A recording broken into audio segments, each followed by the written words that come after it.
Dakila ang amang mahal, anak, espiritong banal, noon, ngayon, kailan paman.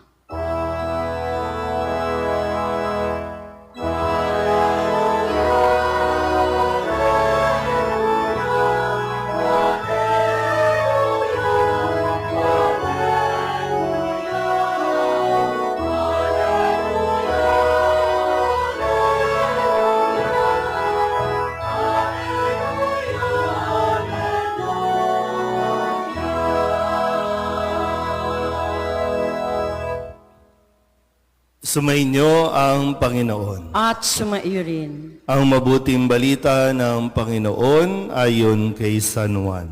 Papuri sa iyo, Panginoon.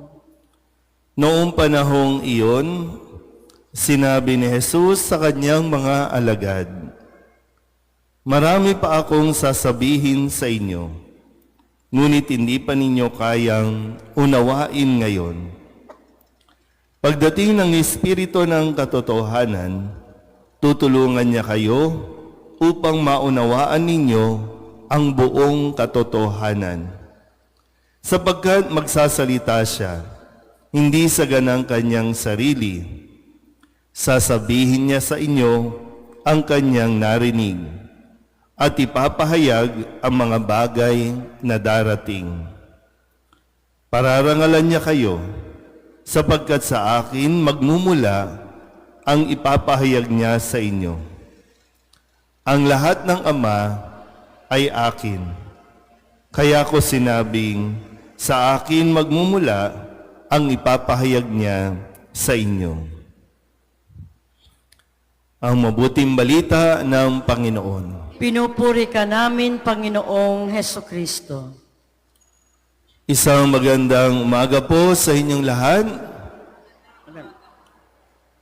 Ngayon po ay ating ipinagdiriwang ang dakilang kapistahan ng ating din pong pananampalataya sa tatlong persona sa iisang Diyos. Lahat nga po tayo mag-antanda ng krus sa ngalan ng Ama, ng Anak, ng Espiritu Santo. Kapag ang isang tao nakita mong nag-antanda ng krus, ibig sabihin, yan ay Katoliko. Kapag ang isang tao nag-antanda ng krus, ibig sabihin, yan ay nagdarasal. Kapag ang isang tao nag-antanda ng krus, ibig sabihin, nagpapahayag yan ng kanyang pananampalataya. Pinakamaikling dasal, pinakamaikling pagpapahayag ng pananampalataya. Sabay-sabay nga ulit, sa ngalan ng Ama at ng Anak at ng Espiritu Santo. Ito po ay magpasa hanggang ngayon ay tinatawag nating isa sa mga misteryo ng ating pong pananampalataya. Misteryo dahil magpasa hanggang ngayon, hindi pa rin ito lubusang natataro o naaabot ng kaisipan ng tao kung bakit ang iisang Diyos ay mayroong tatlong persona. Kahit sinong pinakamatalinong theologian ay mayroon pa ring hangganan ang kanyang pagtuklas dahil nasa kagustuhan ng Diyos, Ama, Anak at Espiritu Santo kung kanyang i-reveal ang kanyang dakilang pagka-Diyos. Kaya wag na tayong, baka masiraan lang tayo ng ulo kung sisikapin natin at pipilitin natin na maabot natin ang kaisipan ng Diyos. Sapat na manampalataya tayo, sapat na ipahayag natin sa ganitong paraan ang pananampalatayang sa iisang Diyos na mayroong tatlong persona. Sa mga pagbasa natin, nitong mga nakalipas na linggo, lalo na nung nakalipas na linggo, na kumpleto at naipakilala naman sa atin ang ating pong nag-iisang Diyos na mayroong 3 persona. Wala ito sa Biblia. Tandaan niyo po yan, ha? Kasi kung pagdidibatihan natin na ang ating pananampalataya lang dapat ay kung ano ang nakasulat sa Biblia, pues walang nakasulat sa Biblia na mga salitang Santissima Trinidad, Holy Trinity, o banal na Santatlo.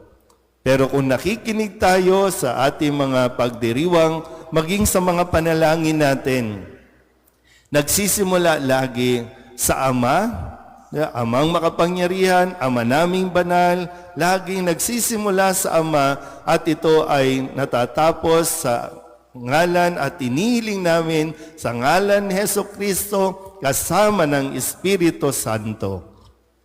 Yan lagi ang laman ng ating pong panalangin. At sa mga pagbasa, kung makukumpleto mo ang buong taon na ikaw ay talagang nakikinig sa mga pagbasa, matutuklasan mo ang role na kanilang ginagampanan sa bawat pag-iral, sa bawat panahon.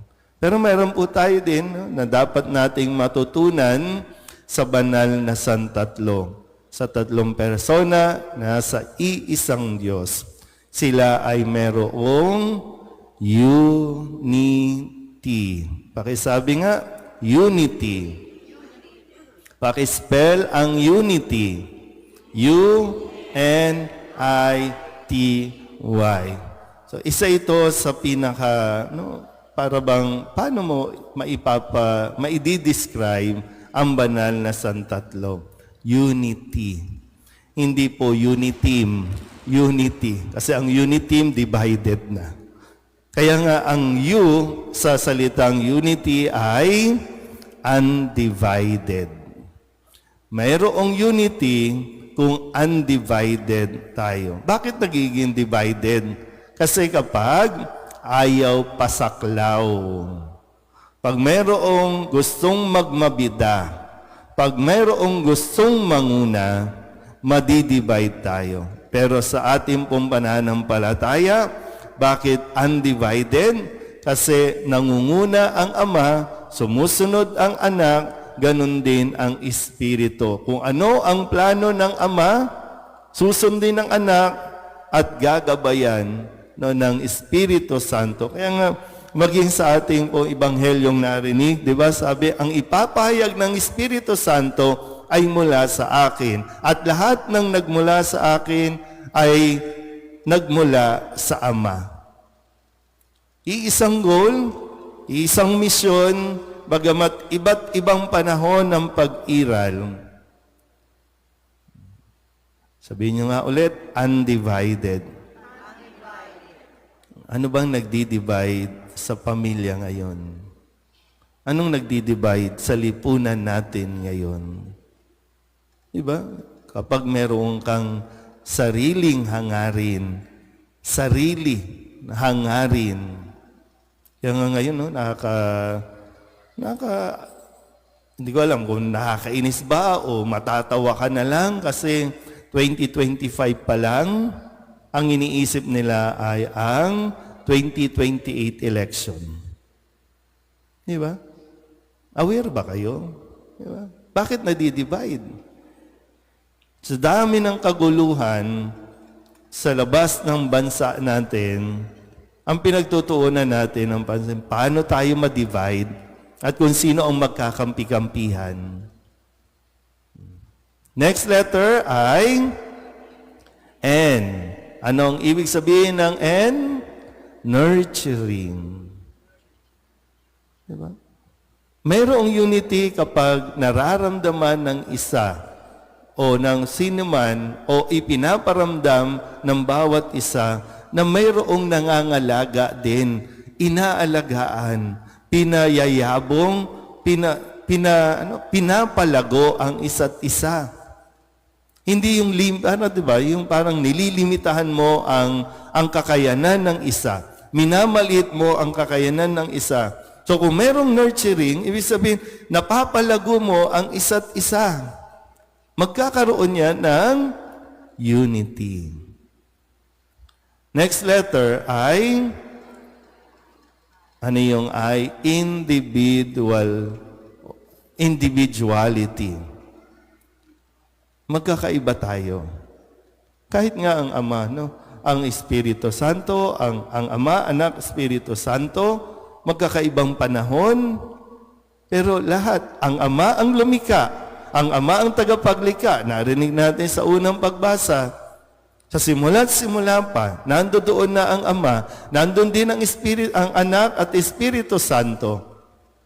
Kaya kung maalala nyo, di ba, sa aklat ng Genesis, ang sabi ng Ama, likhain natin. Hindi, lilikain ko. Hindi niya sinabi, lilikain ko. Sabi niya, likain natin. At nang dumating ang pagkakataon o ang panahon, kailangan iligtas ang tao, nandiyan ang anak.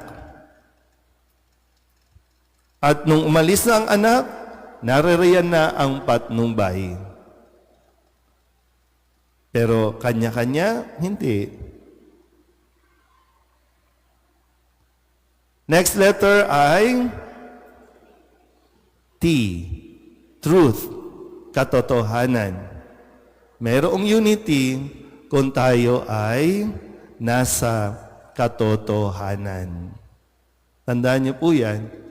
Kapag nagsimulang pumasok ang kasinungalingan, madidivide tayo. Ang katotohanan, ang Diyos pa rin. Ano ang sabi ni Kristo? Ako ang daan, ang katotohanan. At lagi rin na pag sinabi ni Kristo, yan ay sinabi ng Diyos Ama. At naunawaan natin ang katotohanan sa tulong ng Espiritu Santo. Last letter ay Y. Yearning. Asamin mo. Pag inaasam mo, kikilos ka din. Mag-contribute ka. Hindi lang yung di ba, lahat tayo, parang sinasabi, inaasam natin na magkaroon tayo ng pagkakaisa. So kung lahat tayo mayroong ganitong hangarin, talagang sisikapin natin dapat. Ngayon, sa unity, naganda rin na mapaalalahanan natin sa pagdiriwang natin ngayon ng ating pong kapistahan, Ama, Anak, Espiritu Santo. Mga tatay, espesyal na araw para sa inyo ito, espesyal na panalangin para sa inyo. Pwede ba tumayo lahat ng mga tatay na naririto? Uy, tatay na kayo, hindi nyo alam. Pwede po bang palakpakan natin ang mga tatay na naririto? Mabuhay po kayo. At tandaan po ninyo, nasa inyo ang susi ng ikapagpapatibay ng pamilya. Sa inyong pananampalataya sa iisang Diyos, mapalalakas mo ang iyong pamilya.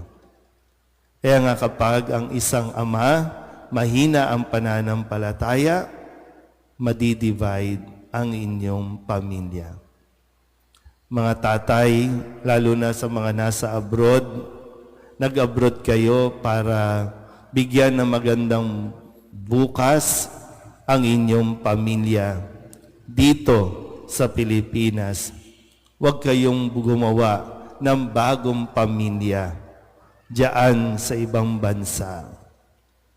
Nasa inyo, mga tatay, magamat, hindi ko alam talaga kung anong nangyari sa ating kultura na sinasanay tayong dapat ang tatay tahimik, dapat ang tatay nasa sulok, dapat ang tatay kung hindi lasing, malakas ang loob.